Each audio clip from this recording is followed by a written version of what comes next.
عزیز طلباء و طالبات، السلام علیکم ورحمۃ اللہ وبرکاتہ۔ اس سے پہلے وقفے میں ہم نے ہوا کے عوامل اور زمینی اشکال کا مطالعہ کیا۔ آج ہم سمندری لہروں کے عوامل اور زمینی اشکال سے متعلق معلومات حاصل کریں گے۔ سمندری لہروں کے عوامل اور زمینی اشکال۔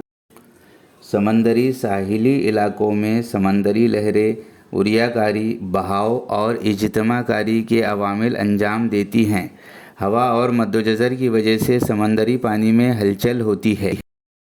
پیارے بچوں، مد و جزر کسے کہتے ہیں؟ ساحل سمندر پر سمندری لہروں کا آنا اور واپس لوٹ جانا، یہ عمل مد و جزر کہلاتا ہے۔ مد و جزر کی وجہ سے لہریں کنارے پر آتی ہے۔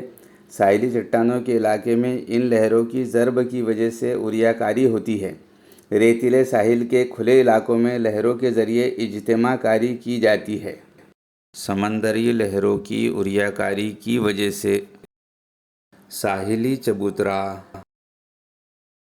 سمندری غار، سمندری ٹیلا، سمندری کمان جیسی شکلیں بنتی ہیں۔ سمندری لہروں کی اجتماع کاری کی وجہ سے ریتیلے ساحل، ریت کا ستون، ساحلی نمکین جھیل وغیرہ زمینی شکلیں بنتی ہیں۔ شکریہ۔